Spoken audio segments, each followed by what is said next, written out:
अस्सलाम वालेकुम। अस्सलाम नमस्ते सत श्री अकाल। उम्मीद करता हूँ फिट होंगे, बेहतरीन होंगे, अपनी लाइफ अच्छे से एंजॉय कर रहे होंगे हम चारों की तरह। आज एक और वीडियो और उसका टाइटल है, वीडियो का टाइटल है जी 370 पर फैसला आते ही मोदी से मुसलमानों का अगला मुतालबा पाकिस्तान के पसीने छूट जाएगा, सुप्रीम कोर्ट। और मेरा नाम है राणा मोहम्मद अली, मेरे साथ हैं मोहम्मद समीर खोखर, नदीम इकबाल जंजुआ। Let's start. मैं आपको सच्चाई बताऊं, मेरी 2 नस्ल हो गई मोदी जी को वोट देते हुए। मैं हकीकत बता रहा हूं। मुसलमान देगा वोट नहीं देगा। तीसरी नस्ल अब तैयार हो रही है जिसका पहली बार वोट आएगा। 3 नस्लें मेरी हो जाएंगी जो भारतीय जनता पार्टी को वोट देती है। मैं डंकी की चोट पर कहता हूं। और मेरे बारे में पूछ लेना एक बात, अब तक जो भी मुसलमान था, आज से पहले 2014 में जिस वक्त मोदी जी ने कहा सबका साथ सबका विकास, तो उस वक्त मुसलमान को कहीं ना कहीं उसके विश्वास में कहीं ना कहीं गड़बड़ थी। फिर 2019 के अंदर मोदी जी ने कहा सबका विश्वास सबका प्रयास। फिर इस मेरे देश के मुसलमानों को कहीं ना कहीं पछतावा है। और अब वो, क्योंकि उसने देखा मोदी जी जो कहते हैं वो करते हैं और जो नहीं कहते वो भी कर दिखाते हैं। तो मोदी जी की कहीं ना कहीं भरोसा इन मुसलमानों पर जुड़ा है जिन मुसलमानों ने वोट नहीं दिया। और आने वाले टाइम के अंदर मैं आपको लिख कर दे रहा हूँ, आप मेरी बात याद रखिएगा।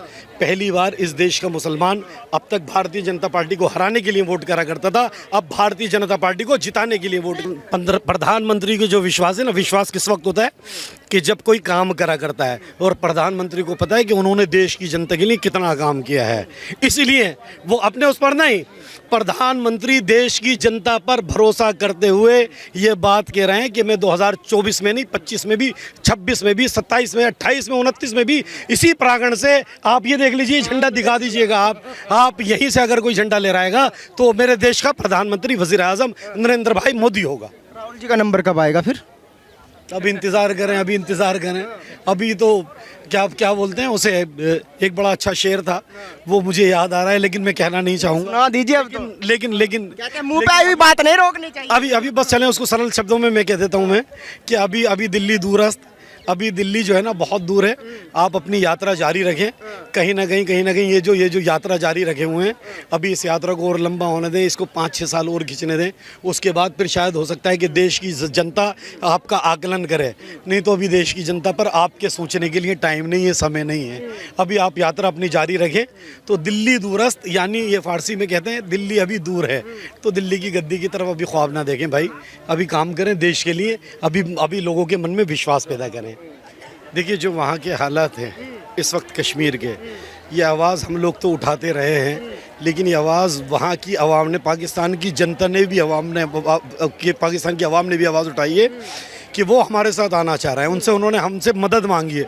और मेरे देश के प्रधानमंत्री, मेरे देश के वज़ीर आज़म जिस तरह से पूरी दुनिया में विश्व गुरु होने के नाते लोगों की मदद करते हैं, तो वो कश्मीरी भाई बड़ी नज़रों से, बहुत नज़रों से यहाँ की तरफ देख रहे हैं, भारत की तरफ देख रहे हैं। तो हम उनको मायूस नहीं होने देंगे। ये इस लाल किले के प्रांगण से सिर्फ और सिर्फ ये मेरी आवाज़ नहीं, बल्कि मेरे देश के 29 करोड़ 25 करोड़ मुसलमानों की आवाज़ है, और उसी के साथ 140 करोड़ भारतवासियों की आवाज़ है कि हम, जो हमारे भाई सरहद पार हमारा इंतज़ार कर रहे हैं, हम उनको अपने साथ मिलाकर रहेंगे और लेकर रहेंगे। आप तो कह रहे हैं कि उन मुसलमानों की आवाज़ है। मुसलमान तो कुछ ऐसे भी है जो आज भी पाकिस्तान जिंदाबाद के नारे लगा रहे हैं। आपने देखा यूपी में तो झंडा ही लहरा दिया। उस प्रेम के पीछे, जो आज भी उनके लेकर प्रेम है, उसके पीछे आपको क्या वजह दिखाई दे रही है? देखिए जो भी इस किस्म की मानसिकता है उसको यहाँ रहने का अधिकार नहीं है। अगर कोई पाकिस्तानी झंडा लहराता है तो उसको बिल्कुल पूरी तरह से यहाँ से खींचकर उस सरहद में डाल देना चाहिए। उसके लिए उससे बड़ी सज़ा नहीं होगी। 1947 से पहले जो काले पानी की जो सज़ा दिया करते थे, आज किसी को अगर पाकिस्तान भेज दो तो उसके लिए वो सज़ा उस काले पानी से ज़्यादा खतरनाक सज़ा होगी। वो आप तो कह रहे पाकिस्तान को यहाँ ले आओ, फिर कह रहे पाकिस्तान ना सज़ा के लिए कह रहा हूँ, सज़ा के लिए। आप सुने मेरे पास कि काला पानी अगर कहीं कोई है इस वक्त, अगर काला पानी कोई है तो वो उस देश का नाम पाकिस्तान है। तो मोदी जी से उम्मीद लग रही है पीओ के ले पाएंगे, क्योंकि राहुल गांधी जी तो कह रहे चाइना से तो वो डरते हैं, क्या खाक पीओ के लेंगे? देखिए 100% राहुल गांधी जी को तो अपनी सत्ता जो है वो अपनी कुर्सी नज़र नहीं आ रही कहीं पर भी। 15 साल से ज़्यादा संघर्ष करते करते हो गए भाई। अब ये देश की जनता ने और भली भांति समझ लिया है, ये देश उन उन उन राजा महाराजाओं के हाथ में नहीं देना जिनकी पुश्तें यहाँ पर राज करती आई हैं। इस देश पर राज करेगा एक चाय बेचने वाला, इस देश पर राज करेगा जो इस देश की जनता के साथ जुड़ा हुआ है। और ऐसा व्यक्तित्व सिर्फ और सिर्फ मेरा प्रधान सेवक, मेरा प्रधानमंत्री, मेरा वजीर आजम नरेंद्र मोदी है। तो अब राहुल गांधी भी गए। भाई साहब क्या बात कर रहे हो, कीर्तिनगर मार्केट जाके लकड़ी बनाना, मेज बनाना, सामान ढोना, इतना कुछ तो सीख रहे हैं, लोगों के मन की बात समझ रहे हैं। आप कह रहे कि कुछ जमीन से जुड़े हुए नहीं है। अब पछतावत क्या होवत है जब चिड़िया चुग गई खेत। ये तमाम चीज़ें तो मोदी जी ने पहले ही कर दिखा दी, बहुत पहले, जो राहुल गांधी जी आज कर रहे हैं।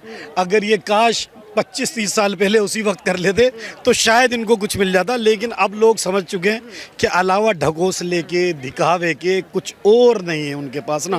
कीर्तिनगर मार्केट में जाकर लकड़ी का रंदा चला लेना, भाई वो सिर्फ और सिर्फ कुछ नहीं, फोटो सेशन हो रहा है ना। कहीं सब्जी मंडी जाकर मजदूरों के साथ बैठकर बात कर लेना, कुछ नहीं, फोटो सेशन है भाई। अगर वाकई इतने आप थे, तमाम चीज़ें जो मेरा प्रधान सेवक देश के लिए करता आया है उसको देखकर कहीं ना कहीं कॉपी कर कि शायद इस डोर को पकड़ के मैं उस भारत की कुर्सी पर, उस अहम कुर्सी पर बैठ जाऊं।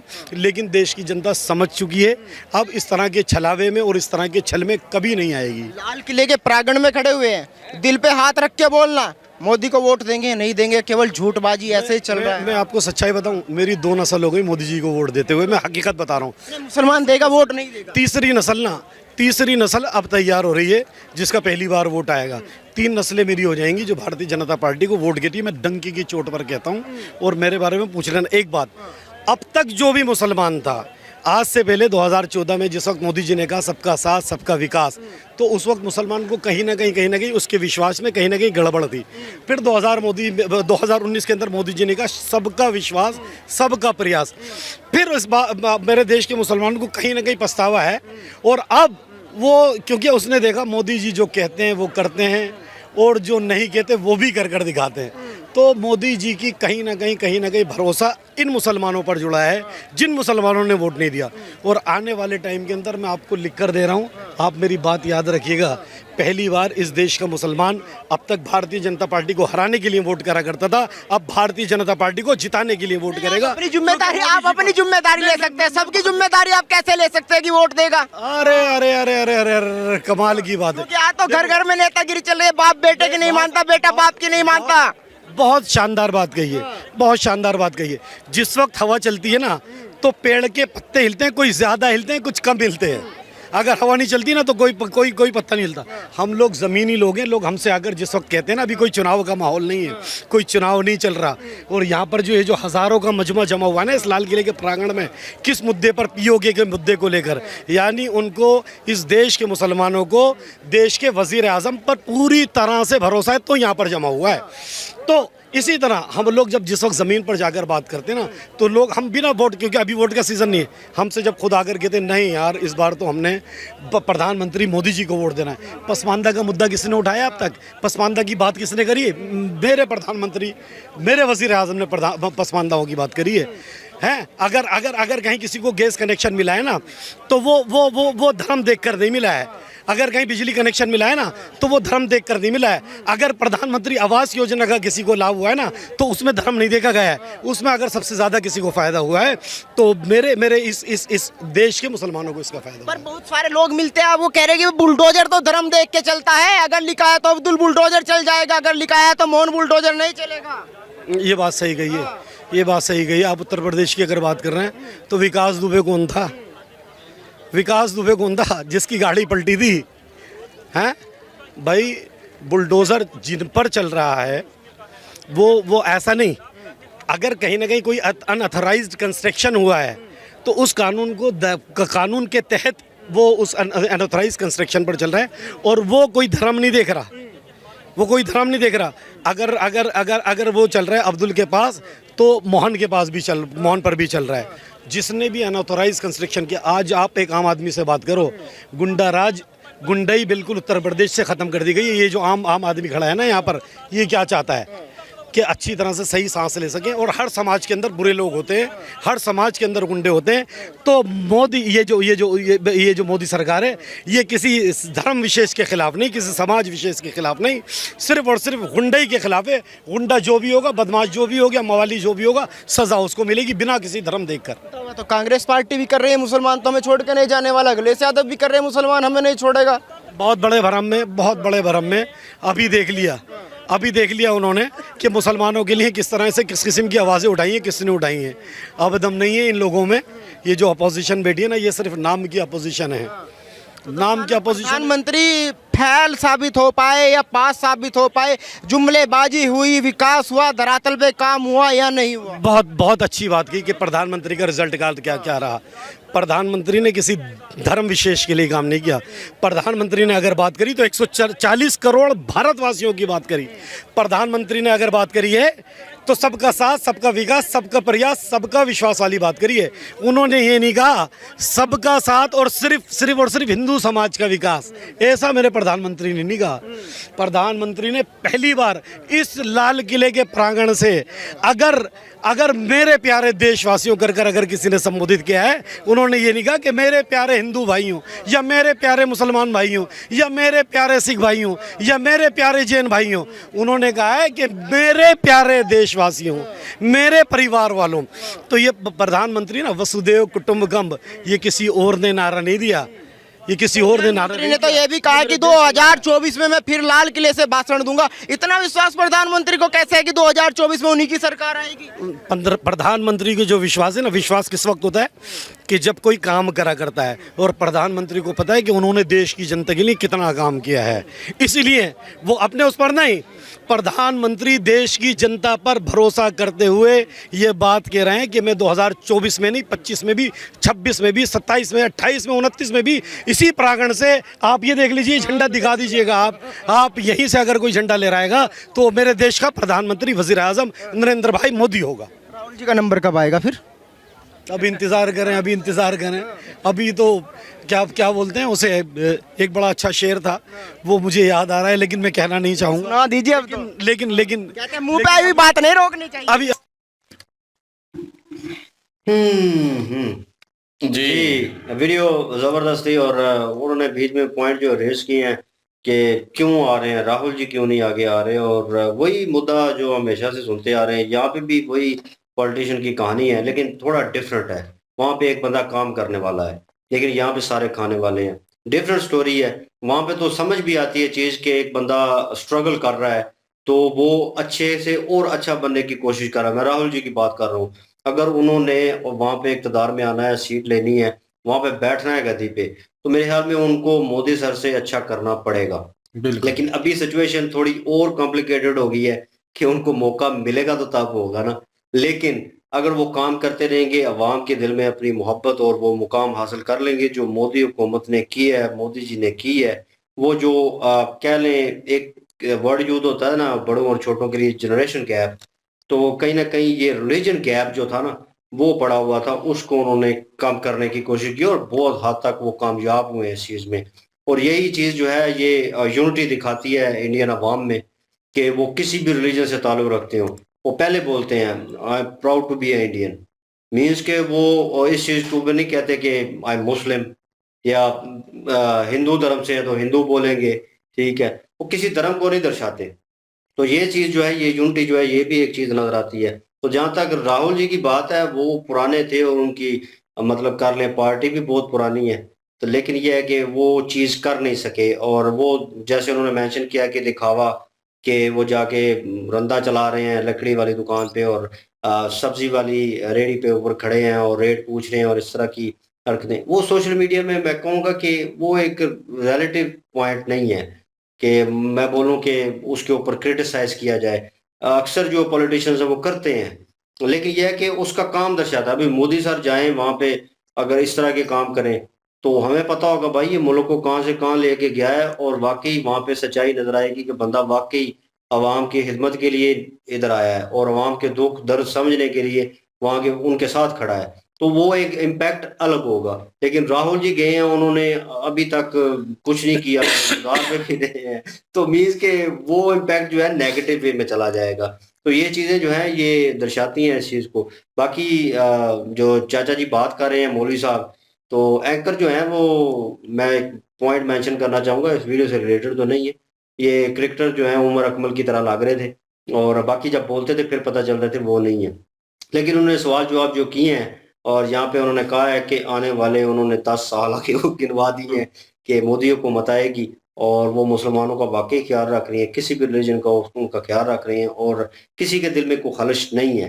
और अभी तक तो यही नज़र आ रहा है। जो साथ में अवाम खड़ी थी उनका रिएक्शन भी देखने वाला था, क्योंकि मैं वो भी नोटिस कर रहा था उनकी बातों के हिसाब से कि वो भी रिएक्ट कर रहे थे। कुछ लोग स्माइल कर रहे थे, कुछ लोग उनकी बात सुन रहे थे, किसी ने इंटरप्ट नहीं किया बीच में कि नहीं आप गलत कह रहे हैं, आप कैसे कह रहे हैं। यहाँ पे सारे खड़े होंगे, हर रिलीजन का बंदा खड़ा होगा यहाँ पे, लेकिन ज़्यादा कम्युनिटी मुस्लिम्स की होगी। वो कश्मीर के मुद्दे को लेकर, और एक और बात वो हमेशा उन्होंने सच बोला कि वो देशवासी यूज़ करते हैं। हमने अक्सर उनकी कन्वर्सेशन सुनी है और जब भी खिताब करते हैं तो वो मीन्स के उनका ये जुमला होता है। वो ये नहीं कहते कि मेरे हिंदू धर्म के भाइयों या मेरे मुस्लिम धर्म के भाइयों, वो ये वर्ड यूज़ नहीं करते। और ज़बरदस्त यार, हम तो चाहेंगे कि इंडिया जो और तरक्की करे और मोदी हुकूमत एक बार फिर आए। उन लोगों से माजरत जो दूसरी पार्टी से रिलेटेड है, मतलब कि उनके ज़हन में होगा वो कमेंट्स नीचे करेंगे, लेकिन अभी तक फिलवक़्त नज़र आ रहा है कि मोदी हुकूमत ज़बरदस्त चला रही है मुल्क को, बहुत अच्छा जा रहा है, ज़बरदस्त। बिल्कुल जी, इसी तरह ही यानी काम करने वाले बंदे का नाम बोलता है। बाकी ये है कि पहले कांग्रेस रही है, उन्होंने काम किए हैं, पर उनसे अच्छा आ गया है। अभी मोदी सर आ गए हैं, मोदी सर जो है ना काफ़ी बेहतर काम कर रहे हैं। बाकी ये है कि राहुल जी बहुत काम कर रहे हैं, बहुत एफर्ट कर रहे हैं, दौड़ इधर-उधर कर रहे हैं, पर ये फ़ायदा नहीं है। इससे बेहतर था जो मतलब उधर राजस्थान है मेरा ख्याल है, उनका जो उसमें काफ़ी मतलब ऐसे पॉइंट थे जहाँ काम करने वाला था। ये राहुल जी हो गए या जितनी और पार्टियां, उन्होंने वहां काम नहीं किया। इनको चाहिए था ना कि ग्राउंड रियलिटी देखते वहां, और ये काम करने की बजाय ये दुकानों पे खड़ा होना, इससे बेहतर था कि कोई काम कर दे। पैसा लेते एक जगह पे पैसा पकड़ा गया है, ऐसा पैसा कहीं से उठाएं और काम करें, लोगों को करके दिखाएं, बहुत ज्यादा चेंजिंग लाएं। जो काम मोदी जी करें उससे बेहतर सोचें, तब है कुछ फर्क पड़ सकता है। वैसे इन चीजों से या कई जगह पे इनको एफर्ट करते हुए देखा जाता है, कहीं मतलब जा रहे होते हैं, वो कर रहे हैं, ऐसे एफर्ट कर रहे हैं, उनका कोई फायदा नहीं है। लोग इस चीज से मतलब बेजार हो चुके हैं, लोग काम करने वाले को सपोर्ट करते हैं। नहीं, जो अगर एक्ट कर रही हैं जहाँ पे उनकी हुकूमत है कांग्रेस की, इस एरिया में, वहां पे आप अपनी तरक्की करके बताएं कि अवाम को बताएं कि ये देखो जी मैं कर रहा हूँ इधर। और जो एफर्ट की छोटे मोटी चीजें कर रही हैं उससे भी फर्क पड़ सकता है, लेकिन उसका तरीकाकार अलग होना चाहिए। कि आप किसी मजदूर के पास खड़ी हैं, उसका हाथ बटा रहे हैं मजदूरी में, ये कोई भी एहसास है जीतने का या दिल जीतने का तरीका नहीं है। तरीका ये है कि आप उस मजदूर को उसके कदमों पे खड़ा करें, उसके लिए कोई उसको ठिया लगा के दें। कोई सब्जी फरोशों के पास अगर आप खड़े हैं तो उन सब्जी फरोशों के लिए उनको अच्छे अच्छे से कारोबार दें, उनको कोई कारोबार बना के दें, वो खुद आपका नाम ले। तो ये मदद है ना। ऐसे मतलब कि वो जाके खड़े हो जाना और उनके मुद्दे पूछना, सिर्फ मुद्दे पूछना मसला नहीं होता। असल हकीकत जो होती है वो जो मुद्दे बयान कर रही होती है आवाम, उन मुद्दों पर काम करना और उन मुद्दों को हल करना। बिल्कुल अगले की जो प्रॉब्लम्स है उसको वो हल चाहिए। उसको ये चीज नहीं चाहिए कि वहां पे जाएं और 2-3 मिनट का वीडियो क्लिप बने और वो सोशल मीडिया पे चल पड़े जी कि देखें जी राहुल जी जो है वो सब्जी फरोशों के पास खड़े हैं, राहुल जी जो है वो मजदूरों के साथ मिलके तो उनके साथ मजदूरी करवा रहे हैं। ये कोई हेल्प नहीं है।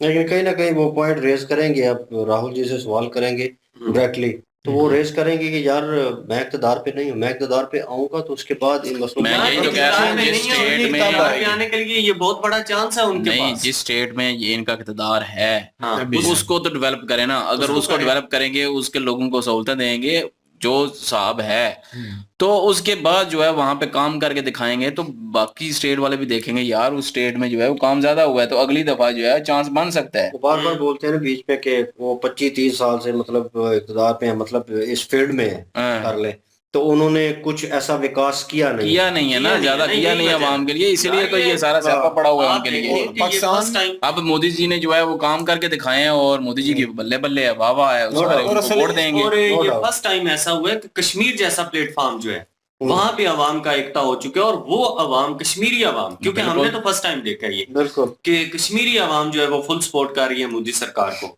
और इतना सारा उन्होंने एकता किया हुआ है और वो पीओके के लिए आवाज उठा रहे हैं। जाहिर बात है जब कश्मीरी लोग आवाज उठाएंगे यूके के लिए तो उनकी आवाज की एक अलग वैल्यू होगी। बिल्कुल बिल्कुल। और दूसरी गल है, कंपटीशन इंडिया में बहुत ज्यादा बढ़ चुका है। जो अभी मोदी जी हैं या मोदी सरकार पूरी जो है ना, ये बड़े बड़े प्रोजेक्ट लगा रहे हैं, ये अरबों का मतलब गेम है। अभी इसके अपोजिट अगर राहुल जी हों और वो अपने जहां की हुकूमत है वहां अरबों का किधर से वो लगाएंगे कोई प्रोजेक्ट, क्योंकि वो अरबों लगाने पड़ते हैं, फिर जाके वो प्रोजेक्ट मुकम्मल होता है। लोग देखते हैं कि ये देखो ये काम हुआ है, पर उसके लिए कंपटीशन इंडिया में बहुत ज्यादा है। पाकिस्तान में हालांकि कम है, इतने बड़े बड़े प्रोजेक्ट पाकिस्तान में नहीं लगा रहा कोई सियासी पार्टी। पाकिस्तान अपने लिए बना रहे हैं ना सारे। मोदी सरकार ने इंडिया में है ना, ये बहुत मुश्किल है। बाहर के मुल्कों में जाकर देखो ना, यहाँ- कितने कितने सियासी पार्टियों के वो एक लग प्रोजेक्ट ये हैं। है, ये वो लग और है। सही है। इंडिया में जो है ना लग काम हो रहा है, वहाँ मोदी काम सरकार करके का ना- वोट लिए जा रहे मोदी हैं। सरकार का जो सबसे अहम पॉइंट है वो ये है, जो कि राहुल जी के पास बिल्कुल भी नहीं है और ना ही वो ये कर सकते हैं। इंटरनेशनल लेवल पर जो कमजोर मुल्क है उनका भी साथ दिया, like that south Africa. South Africa के साथ कितनी बड़ी ज्यादती हो रही थी, उनको अपने साथ मिलाया, उनकी डेवलपमेंट श्रीलंका, नेपाल, अफ्रीका नहीं, बांग्लादेश, नेपाल के लिए अफ्रीका कर, भी और कुछ- भूटान के लिए बहुत भूटान कुछ किया है। हाँ, तो इनके लिए कर तो रहे ये हैं। सिर्फ अपने वतन की बात नहीं है कि इंडिया के लिए वो कर रहे हैं, अफगानिस्तान के बहुत कितना सारे पैसा कंट्रियों दिया के लिए कर रहे हैं। अफगानिस्तान है। अफगानिस्तान में काम किए। अब इतने बड़े बड़े काम किए हैं जो तो राहुल जी ये तो नहीं कर सकते। राहुल ये जी तो वो सिर्फ अपने कंपटीशन देश बहुत के लोगों वहाँ के लिए नहीं कर पा रहे, बड़ा है। और इंटरनेशनल लेवल पर अपने कंट्री को 5वें नंबर पर लाकर इकोनॉमी के जो है इकोनॉमी तौर पर खड़ा करना कोई आसान काम नहीं है। ये बहुत बड़ा काम है, ना कि सब्जी फरोशों के पास खड़ा होकर एक वीडियो क्लिप बनाना। और दूसरी बात ये कि जो कहते हैं कि पाकिस्तान जिंदाबाद उधर, क्योंकि मैं कहता हूं कि ये गलत कर रहे हैं।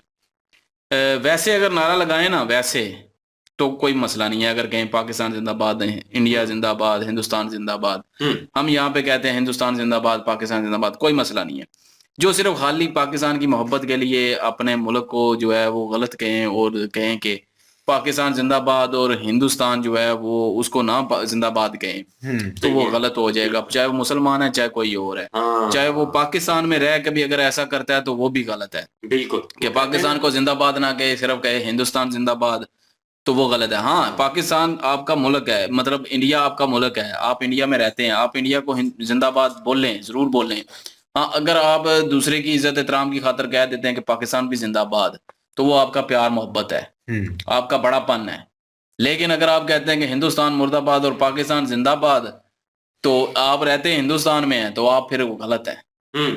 तो वो जो बात उन्होंने कही कि उनको पाकिस्तान सरहद पार भेजें और उनकी सजा हुई है, तो वो बात कहीं तक ठीक थी। बिल्कुल समझ जाए, हम और वाकई पाकिस्तानी ये हमें बात पता है, सही समझ कि जाए। हिंदुस्तान में रहकर, चूंकि अभी तो कश्मीर जो है वो हिंदुस्तान का एरिया बन चुका है और वो हिंदुस्तान की सल्तनत में अब आता है, तो हिंदुस्तान का ही नारा लगाना चाहिए, क्योंकि जिसका खाए बंदा उसी के गुण भी गाने चाहिए, किसी दूसरे के नहीं। नहीं, तो इज्जत एहतराम की खातिर, इज्जत प्यार मोहब्बत एहतराम की की खातिर खातिर बेशक तो बोल लें, वो दूसरे अलग मुल्कों बात का है। भी बोल लें, बेशक वैसे अमेरिका तो- जिंदाबाद बोल लें। हाँ, वैसे तो मेरे ख्याल में ऐसा कुछ भी नहीं है। इंडिया में जो लोग हैं, जो मुस्लिम लोग हैं, वो भी इस चीज को लाइक नहीं करते कि पाकिस्तान जिंदाबाद, वो भी कोई खास कहना पसंद नहीं करते। मैंने काफी सारी चीजें देखी। कौन है? जो मुस्लिम लोग हैं वहां के, इंडिया में जो हाँ मुस्लिम हाँ, लोग कोई हैं, नहीं वो- करते हैं। जो अभी- बहुत अभी थोड़े बहुत- उन्होंने जिक्र किया है ना, कुछ करते हैं ना। अभी बहुत क्योंकि फर्क पड़ गया है। एक ना असदुद्दीन अवैसी जो है वहां के बहुत वो बड़े तो पाकिस्तान को सियासतदान गालियां हैं। देता है। हाँ, तो उनकी एक तकरीब हो रही थी, तो उसमें गलती से किसी बंदे ने स्टेज के ऊपर वो नारा लगा दिया था कि पाकिस्तान जिंदाबाद, तो उसको बड़े धक्के मार के तो उसके साथ तो बड़ी नहीं, ये मोहब्बत नहीं करते पाकिस्तान से। ये सिर्फ एक ना वो कहते हैं ना, गलत फहमी बनी हुई है कि पाकिस्तान से बहुत मोहब्बत करता है वहाँ का बिल्कुल ऐसे मुसलमान। नहीं, पहले तो कुछ यहाँ पाकिस्तानी यहाँ के लोग तो लोगों ऐसे- में भी ये वहम है कि इंडियन जो मुसलमान है वो पाकिस्तान से बड़ा प्यार करते हैं, कोई बड़ा नहीं प्यार करते। करते हैं, और यही कीड़ा पाकिस्तान के अंदर है। तो इसीलिए पाकिस्तान ने अपनी तरफ से प्रोपेगेंडा करके कह दिया जी कि वहां के मुसलमानों के साथ बड़ी ज्यादतियां हो रही हैं। आपके मुसलमानों के साथ तो आपकी तरफ से कोई ज्यादतियां नहीं हो। जी जी बस वीडियो अच्छी थी और बाकी ज्यादा नहीं बढ़ते ना, बेहतर होता है, सेहत के लिए भी ठीक रहता है। सेहत के लिए हानिकारक होगा अगर कुछ ऐसा बोल देंगे। हमारा ये है कि हमारी कन्वर्सेशन आपने सुनी, कमेंट सेक्शन ओपन है, जाए अपनी राय दीजिए, मत भूलिएगा लाइक करें, शेयर करें, सब्सक्राइब करें। इंशाल्लाह मिलते हैं नेक्स्ट वीडियो में। अपना ख्याल रखिएगा, दुआ में याद रखिएगा। तब तक के लिए अल्लाह हाफिज, पीस।